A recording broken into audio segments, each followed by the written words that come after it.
Vincent et on a envie de vous faire découvrir ce nouveau balado de Jérémy Vitupier. Rappelle-toi l'art, quand Jérémy Vitupier n'est pas artiste de cirque, clown et comédien en tournée à travers le monde, il jongle avec les mots. C'est Jérémy Vitupier. Dis-moi, tu t'en souviens ? Je suis dans le quartier de Santa Fe à Mexico. De retour au Mexique pour quelques semaines où j'espère découvrir et redécouvrir l'œuvre de Frida, ses inspirations, ses combats, sa vie. C'est incroyable comment on peut être fasciné par une personne qu'on n'a pas connue et qu'on ne pourra connaître que par ce qu'elle aura laissé. Il y a des personnes qui nous touchent profondément de leur vivant et d'autres qui continuent de nous bouleverser longtemps après avoir disparu. Ces artistes qui créent au-delà d'eux-mêmes et qui nous rappellent à notre humanité, brute, bestiale et romantique. Je ne sais pas où j'en suis, perdu dans le vacarme et la cacophonie roulante.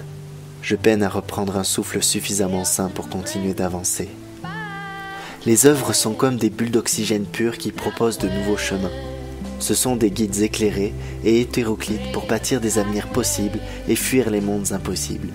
Des marqueurs du présent qui nous montrent où on en est. J'ai hâte de me perdre dans des musées ou dans des quartiers qui respirent autre chose que le carburant, où la vie d'avant résonne autant que celle du présent, où les gens partagent plus que de simples paliers de porte, où les musiques font vibrer l'air et se mélangent pour couvrir le brouhaha à coups de mélodies ensoleillées, de pas qui dansent et d'éclats de rire.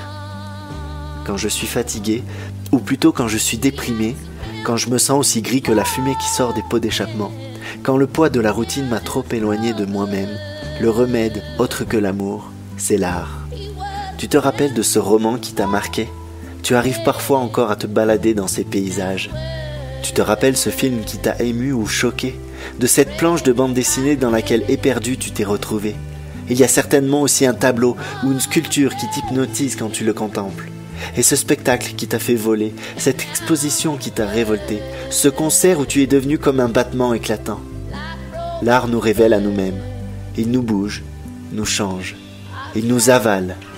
Il nous empêche de rester sur cette ligne droite et triste qui part de notre lit au matin pour le retrouver le soir même.